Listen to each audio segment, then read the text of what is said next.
Salut à tous, c'est Ludo.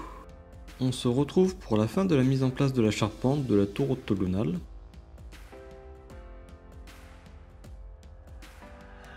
Il me restait depuis la dernière vidéo en ligne la mise en place de quelques pannes, on va d'ailleurs faire ensemble la dernière.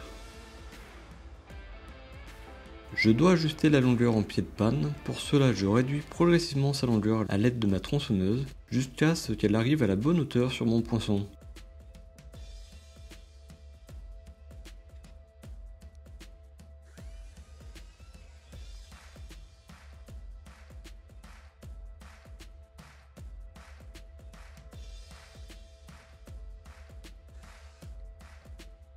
Une fois ok, je la visse au sommet.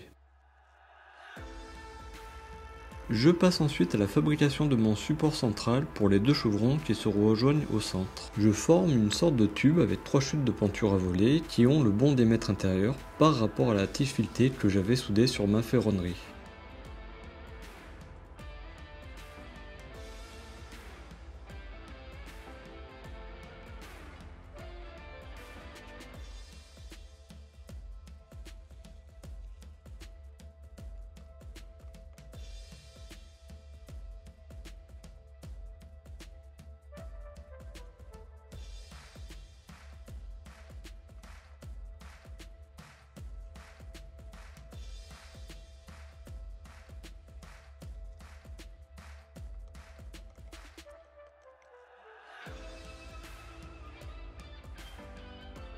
Une fois assemblé et mis à la bonne longueur, soit à la hauteur de mes chevrons, je découpe une tôle pour le fond et 2 autres pour faire les 2 joues.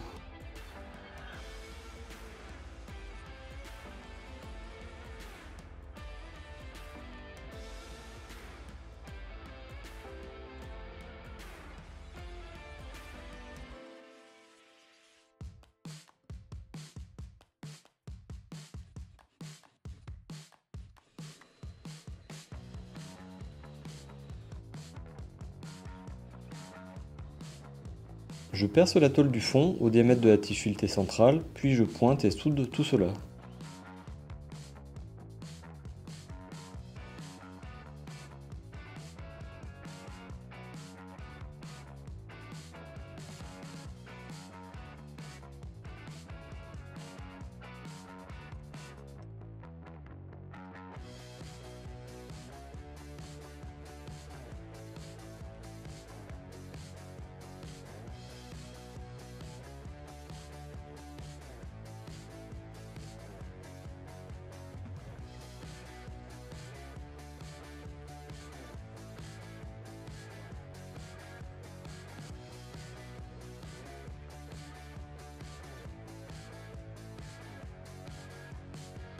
Une fois le support refroidi à l'air libre, je passe à sa mise en place.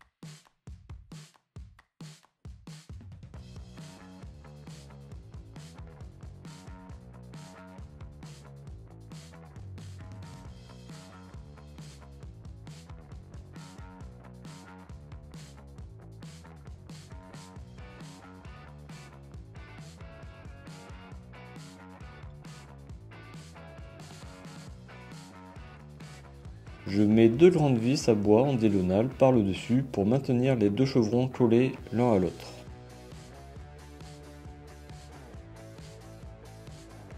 Ensuite, j'ajouterai une vis de chaque côté à travers les joues du support pour ne pas qu'ils puissent se désunir des 2 chevrons et qu'ils les soutiennent en toutes circonstances.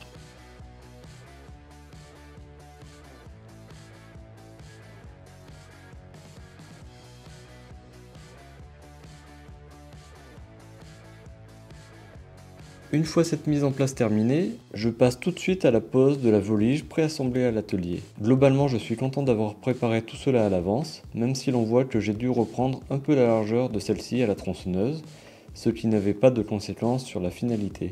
Je pose ainsi la partie haute tenue par le chevron décoratif, après l'avoir désassemblé de la partie basse du panneau de volige.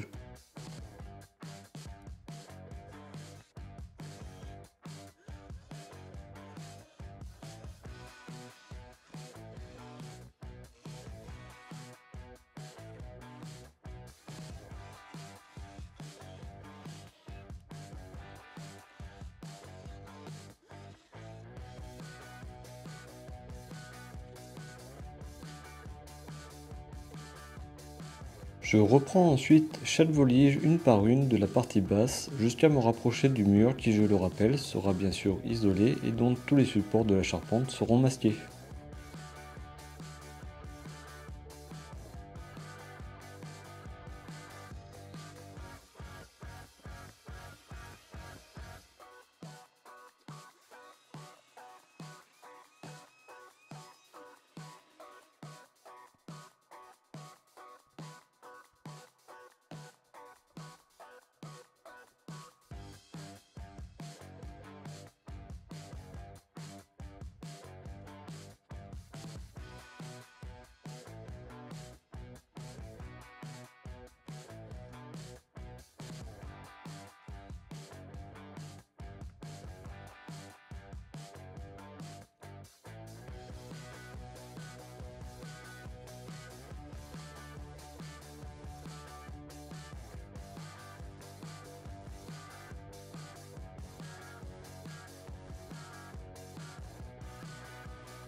J'enchaîne ensuite plutôt rapidement les 6 autres panneaux de volige qui se posent tels que préparés à l'atelier sans avoir de modifications à faire.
Par contre, le dernier panneau de volige était trop court, conséquence du premier trop long je pense, donc je l'ai refait sur place dans de la volige que j'avais pris en surplus.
Une fois terminé, je replace les couvre-joints manquants ou qui ont pu tomber lors des diverses manipulations.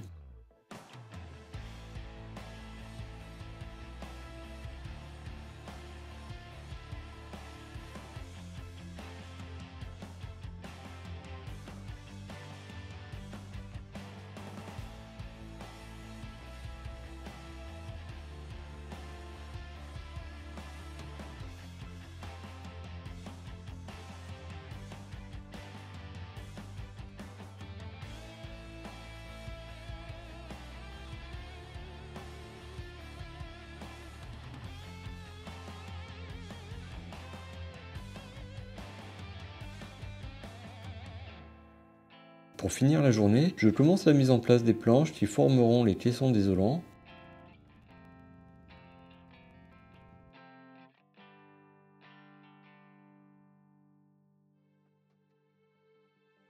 Ici, peu de travail à réaliser, je n'ai qu'à adapter le bas de la planche au mur que je n'avais pas représenté à l'atelier et donc pas pris en compte.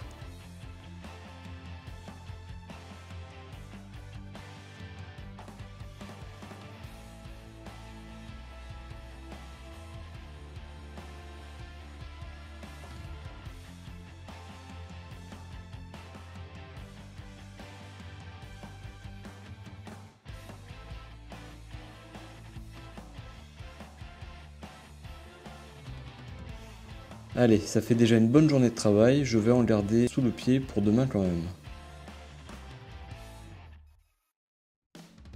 C'est reparti, je vais désormais finir les planches des caissons.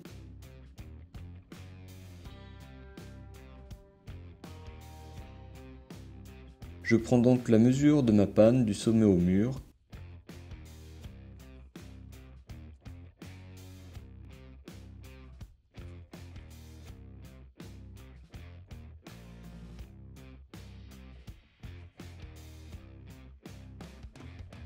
Et mesure ensuite la différence de distance par rapport à la hauteur de ma planche qui fait 20 cm. Ainsi, je vais trouver le point de rencontre de la face du haut de ma planche avec le mur, qui sera forcément plus court que la longueur de ma panne. Bon, j'imagine que ce sera plus simple à comprendre avec les images. Dans tous les cas, je découpe ensuite avec ces deux mesures.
Quand tout cela est fait, je vais rajouter une planche de volige en bas de chaque pan. En plus de maintenir l'isolant en bas de pente, celle-ci recouverte du pare-pluie m'assurera que ce dernier ne baille jamais et ne puisse me créer une gouttière en dedans des murs. Et pour finir, elle me bloque le gîte des planches posées sur la tranche, même si elles seront calées par l'isolant de toute manière.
Allez, le tour est fait, je récupère de la laine de bois que j'ai dans un autre bâtiment et commence sa mise en place.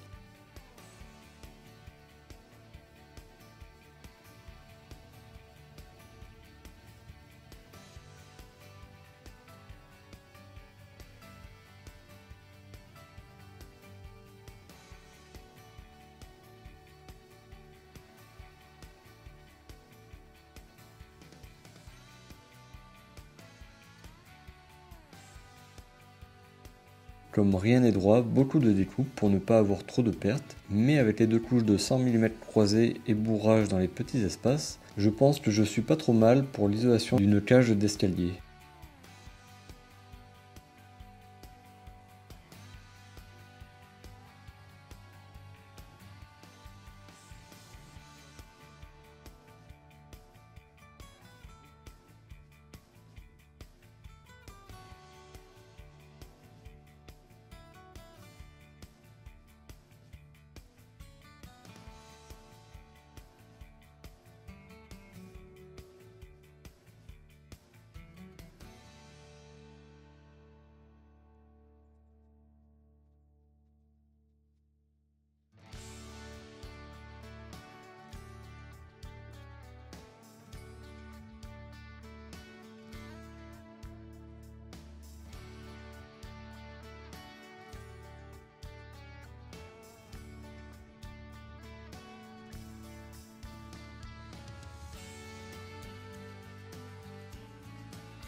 Je passe ensuite à la mise en place d'un pare-pluie HPV, je m'aide pour cela de mon agrafeuse pour le maintenir le temps de son installation.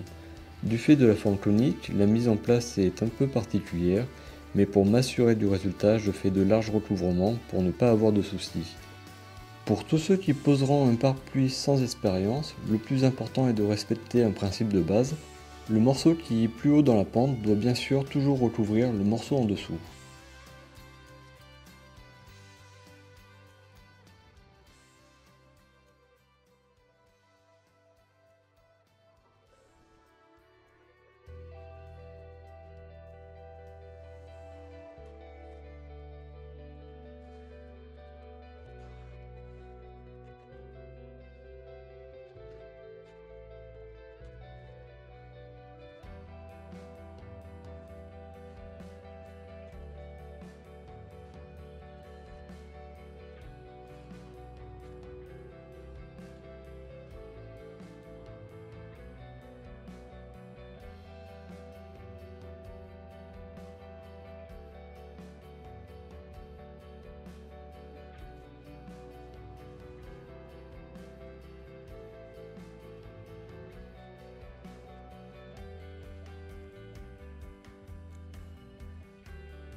Une fois que tout est là où je le veux, je découpe 8 lithots et les clous sur chaque planche du coffrage isolant.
Ça y est, une nouvelle étape est franchie, le toit de la tour est enfin hors d'eau.